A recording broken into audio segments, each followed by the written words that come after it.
Hey guys, how's it going? It's Pocket back to another product review video. In this video, we're having a dashboard camera for your car, which is great for security and emergency purposes. So let's get started.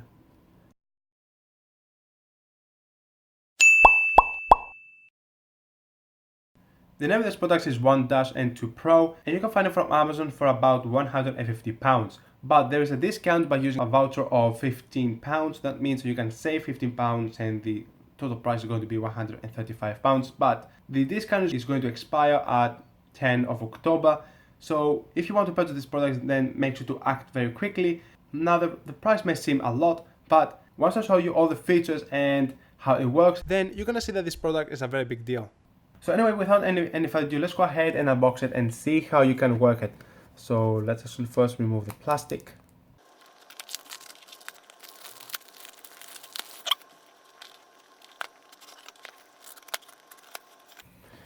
Okay, so first it comes the quick standard guide.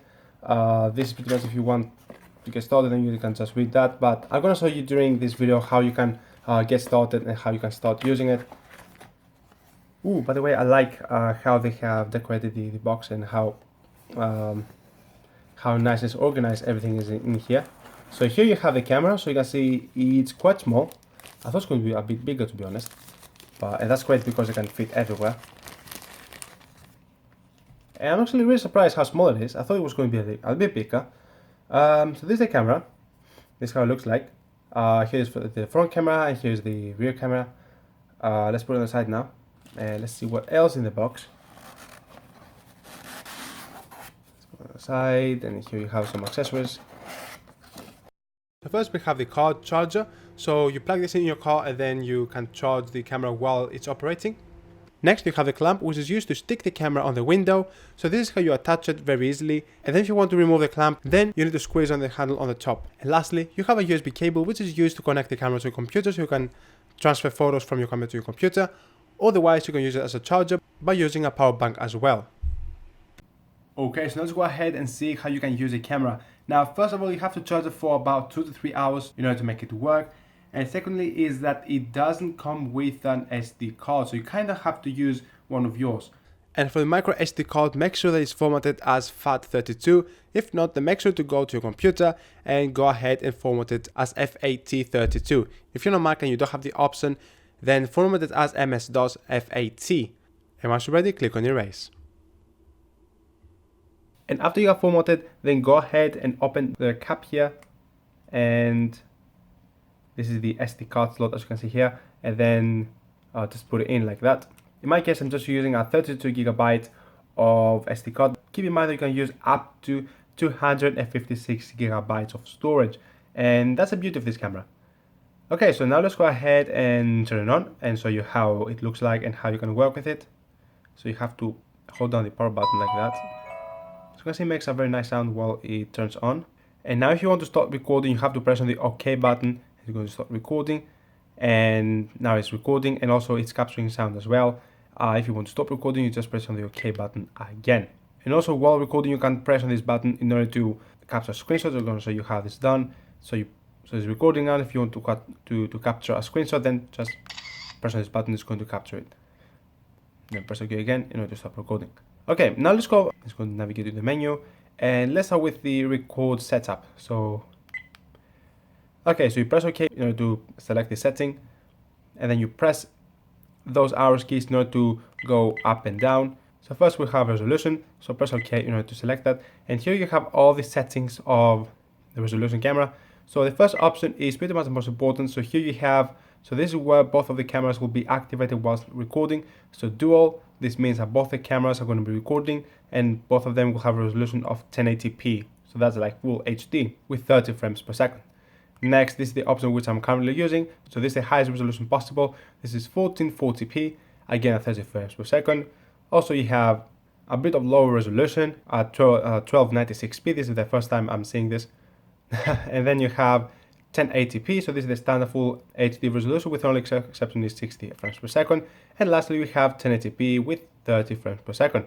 Now, if you want to select one, then again you press OK. In my case, I'm just going to select this one because it's the highest. Next, we have loop recording. Now this is quite hard to explain, but I'm going to do my best. So I'm going to give you an example. let's say that you're recording for 10 minutes straight, and after that you decide to stop.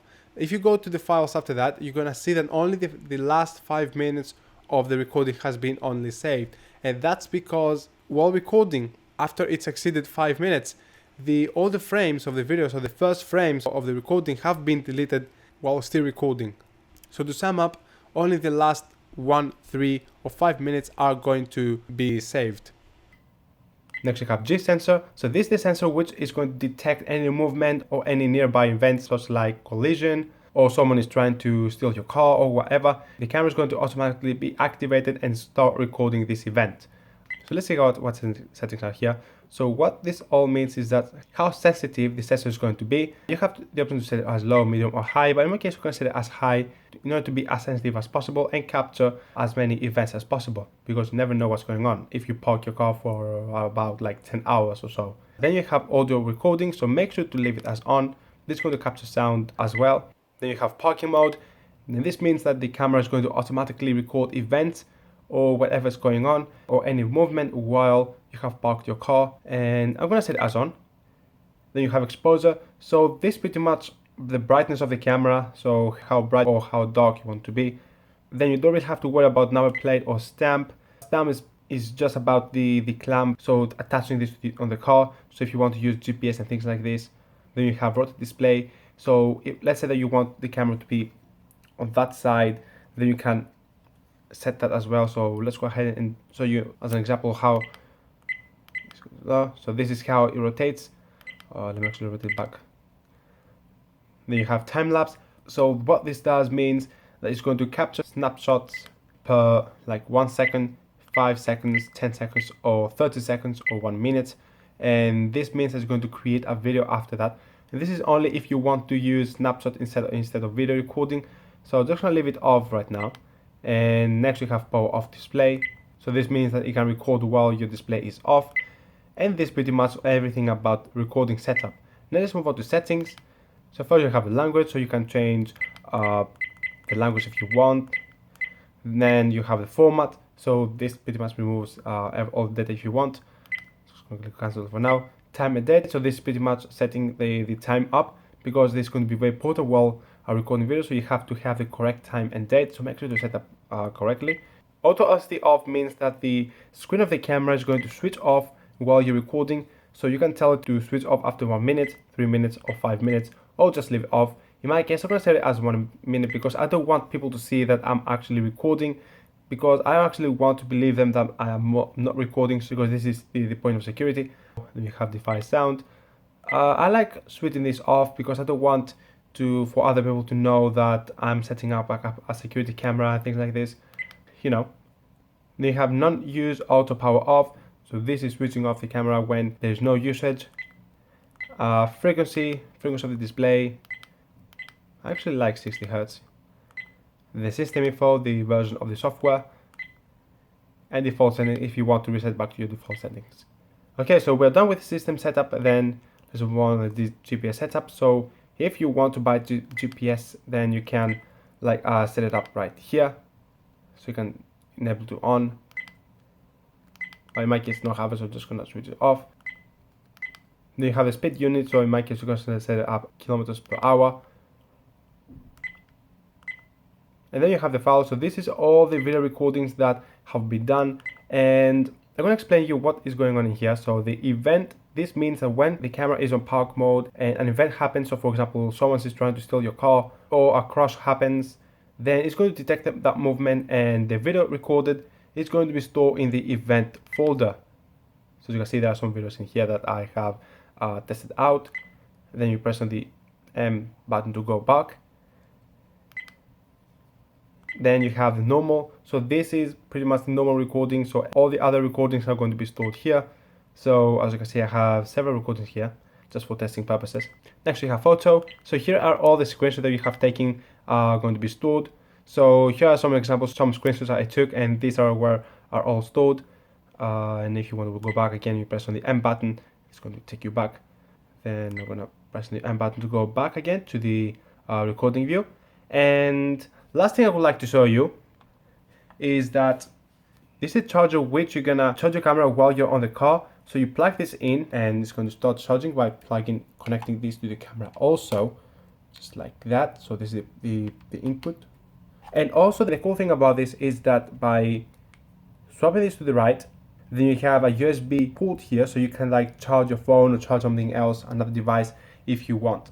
And this is pretty much all the stuff that this camera can do. And also I really want to apologize that I don't have a car right now because I'm way home, and hence I cannot really show you a demo while driving, but I'm gonna go out the street and hold the camera so I can record, just for you to get a glance of the quality of this camera. And also gonna go out during night and just gonna show you how it works and how the quality is during that night.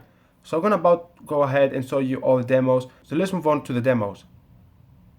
Starting off with a clean and beautiful sunny day here in the UK, which is a quite rare thing unfortunately. I want to say that overall I really like the quality. I like how the tone of the colors are very accurate compared to the real life scene, but sometimes you may see that the brightness of some objects may be too high when the sun exposes to. So for example, on the left, as you can see on the panel of the top of the shop, it was a bit hard to read what it was saying until you got closer to it. Also, some blue colors may appear to be towards the purple side, but this is not going to cause any issue during an event, because what is most important using a camera like that is to capture events and capture details of the scene, and Vantrue is very good at that, so any other issues I feel like are gonna be completely irrelevant. And also, even with the lowest possible resolution, which is Full HD 1080p, Vantrue can perfectly capture details of, for example, the panel behind the car, so the car numbers. And this is pretty much what you want when you end up in an accident. You can use this as a proof, and since every detail is captured, there's not going to be any issues of investigating further. Looking through the front-facing camera, as you can see, the quality is pretty much the same as the rear. You can still capture great details like the vehicle number or anything else. Another very minor detail I would like to point out is that my jacket appears to be purple, but this is because the sun is looking towards it, so this is not going to cause any issues while recording an event. Working outside awkwardly during the night, the quality is still better than expected, and all the colors are pretty much rendered with very accuracy, so I don't see any color being different or overexposure. And the great thing about this is that Vantrue can still maintain the quality of what it was during the daytime, so you can still see the details, you can still see small letters, even though there's less light available, and Vantrue can do a really good job on that. And this is something I really like from this dash cam. And this means that you can perfectly see the car number in front of you, or on the left side or the right side, which is a bit further. So even during the night where much of the light is absent, you still will be able to see with great detail an event happening very near you. Of course, I can't go anywhere without showing the infrared sensor. So as you can see, very close to my face, appears to be very bright, and that's great because if the camera was in a car, then you can definitely see an event happening in a car, or perhaps like in the side of the windows, or perhaps behind of the car. So extremely helpful feature of capturing details happening in your car during the night, since there is almost no light. And again, showing the front-facing camera, which is pretty much the same quality as the rear. So again, you can obviously spot details, see if there is some light in the car. In summarizing, I would like to say that this is a great dashcam to have, especially when you park your car, so you can like see what events happening near you, or perhaps someone's trying to steal your car. And also, especially when you end up in an accident, so you can have something to witness, and a recorded proof as well. Okay, so I think this pretty much explains everything about Vantrue N2 Pro, this dashcam. And I feel I'm gonna end this video right now because it's getting very long compared to my other uploads. So again, the link for this camera is right down on the first line of the description, so make sure to act very quickly because the discount is ending on 10th of October. So thanks for watching, guys. I hope you enjoyed this video. Feel free to hit the like button if you like this video. Drop a comment, let me know what you think about this camera and how you're gonna use it as when you buy it. Share this video to your friends, and of course, don't forget to hit the subscribe button and the notification bell right next to it in order to get notification of every video we upload. Thanks for watching, and as always, I'm gonna see you in my next video.